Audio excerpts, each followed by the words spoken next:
first thing was I was always you go into like they used to have a youth club, Okay. and a brother there was teaching how to do steel pan, you know, calypso music and Mhm. thing. And man, when I see those guys working, and he had the notes written out on the pan, you know, where they chisel out the notes for the different A, B, C, G, or whatever. And he said, "Now you's a big guy. I'm gonna put you on the bass." Mhm. And I was like, "Me on the bass?" So then he said, "No man, just play this." When they played that, he said, "Play this and play that." So they said, "Play A, play D." So I was just like, boom, boom, ding, boom, boom. So that really kind of gave me my first placing as to what the bass would be playing. And when they was playing, yes,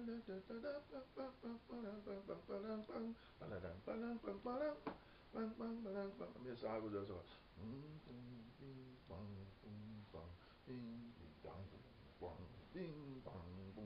I said, oh, like that. You know what I'm saying? Mhm. And from there on now, went to an audition initially to play guitar, but then I see that so many people came to the audition for to play guitar. So it's not working, man. Too Right. many people playing Yeah. guitar. So I just picked up the bass, and that was it. You know. Do you remember what the audition was for? Audition was like to get into a band. They were auditioning different guitar players, Mhm. you know, because it was for a band. So how old were you at this point? I had to be about maybe 15, 16, 13, 14, 15, 16, around that region right there. So Right. was wasn't happening. No. It wasn't. It was. Nah, man. Like some bad guitar players back then, Mm. wicked guitar players, and it's like he was just you. Guitar player playing. Nah, you. Nah. So I was looking at it like, by the time they get to me, if he's just, if he's just kind of like dissing all the wicked guitar players, so by the time he get to me, he said, no, I said, you know what? I don't see no bass player. Let me get a bass. Let me work on the bass. And so, fumbling around, as per usual, until you get into the realm of playing bass and understanding the concept of playing bass and everything like that. Mhm. And then went from there and played in a band called Revelation, and they had a tune called With You Boy. We had some girls singing, and Ja Feeling, and yeah, we did pretty good with that, you know. So your the first band you played with was Revelations? Yeah, a band called Revelations, yeah. And was that still in London? In London, yeah. You did some shows around there? Was doing a lot of, we did some show with Fred Locks and Jai Mack and um, Take It Easy, dun, dun, dun, Upton Lewis and people like that, you know. Mhm. And a lot of different artists was there, you know. Alton Ellis, and that time they had a place called Frontline in Labrador Grove, Akron Hall, and places like that. Even Bob Marley was up there too. Bob Marley used to live in Chelsea. And love for the artists, just like in New York or wherever, would just pass through in those areas right there. So, you know, we just hang out with them like, and that's it. You Yeah. know, just artists and artists, you know. So was there any artists that you kind of came in contact with that were visiting or coming through there that really had maybe kind of had an impact on you? Maybe either you're playing or something they said to you or a vibe that you had with them? You know, the real thing was when you get with those artists like that, the vibes that they give you is like, if you're playing it right, yeah man, you get the sanction of approval. If you ain't playing it right, go back to the wood shop and learn again, you Yeah. know. Come again, my youth. Come again. But for the most part, you know, I can't, you know, some goddess would say to me, what influenced you to play who was the influence. And to me, it's the whole gambit of me, from the engineering standpoint to like the I3s, harmony part, then your drum and bass like would be Sly and Robbie or Family Man and Carlton Barrett, and you know it's all in different section. Then you got the wicked guitar player like China Smith, or it could be Earl Clue. You got the saxophone, you know, so horn section. So for me, it was always different pockets that after a period of time, if a music came out and it had some wicked horns on there, I would zero in on who's playing the horns. And it's like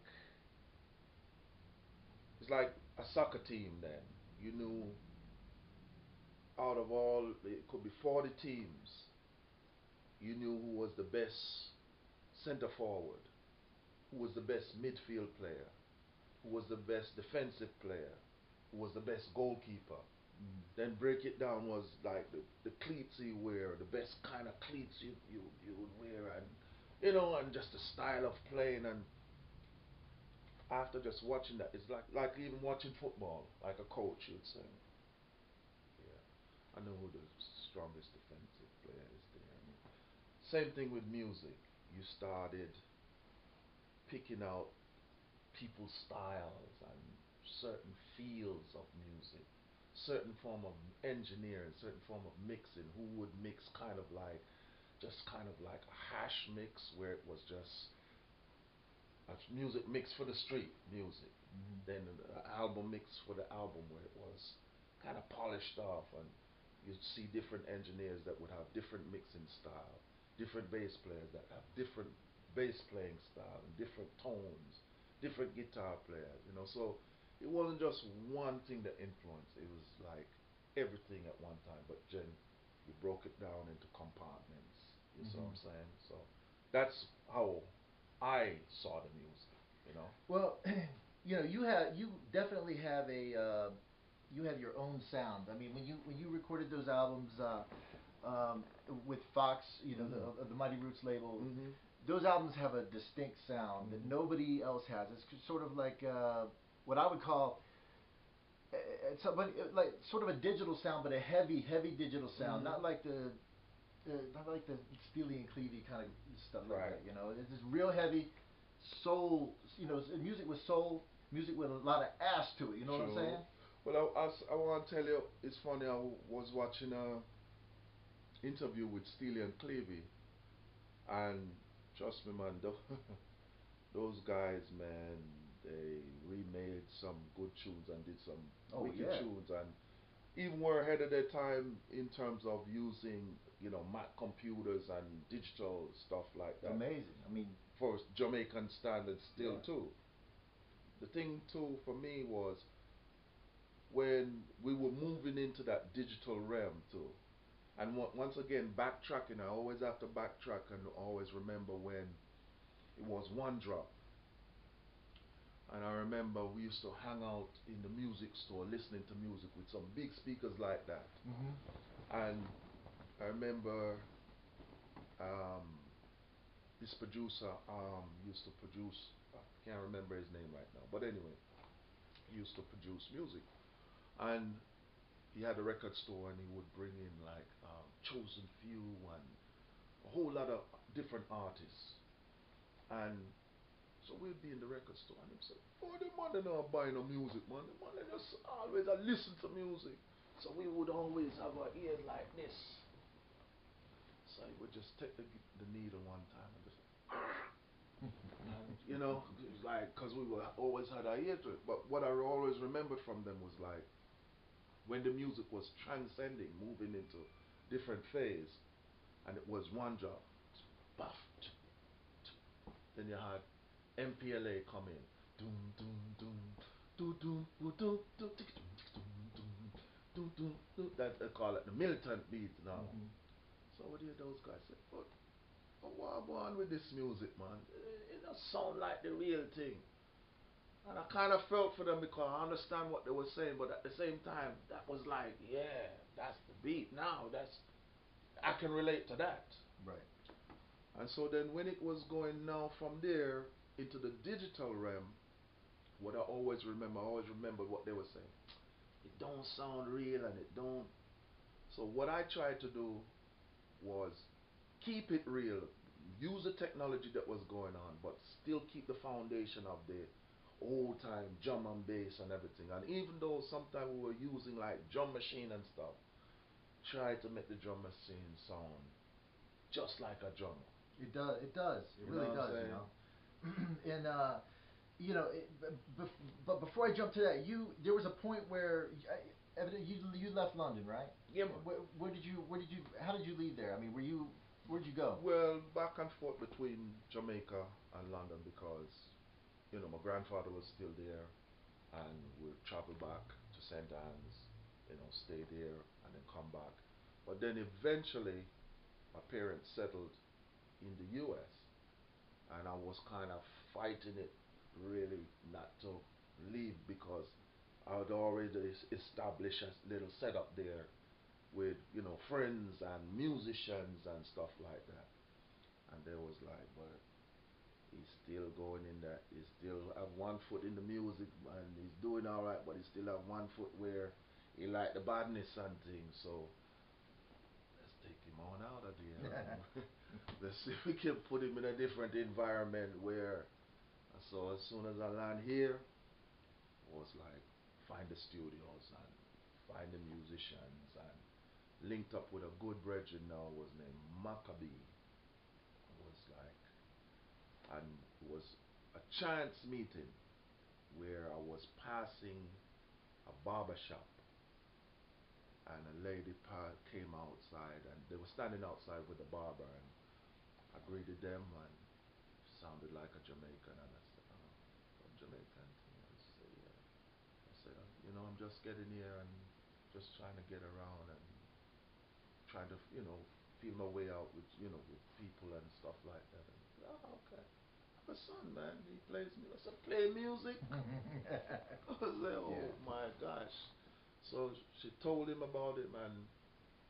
I said, all right. So I called him on the phone and he called me and he said, oh, so where you live? And tell him where we live. And he said, well, that's too black. You know the area? I said, no, not really, but we find it, man. And him say, all right, just meet me down where you meet my mother at the barber shop. I pass and they say, yeah, man, a scam kind of come down the road, man. I say, yeah, man, I'm not gonna be that, man. Yeah. I link up from this and that link now was where we kind of link up now and things started. Reggae music was just merging, coming out in the Washington area. So when did you come to DC? How old were you? I think I was about I got a story early about 19, this one too. Check 20. this. Okay. Yeah. Check it, right? Yeah. Hey, Fox gave that to me, right? Whoa. I got a story about this, Fox. This is a vintage one. Yeah. This is Maccabee right Maccabee, here. yeah. This is the Maccabee I'm talking about Right. right here. So you can all see, say, oh, the Isle of Maccabee, them used to call him, man. The badness, man, the fire chanter, man.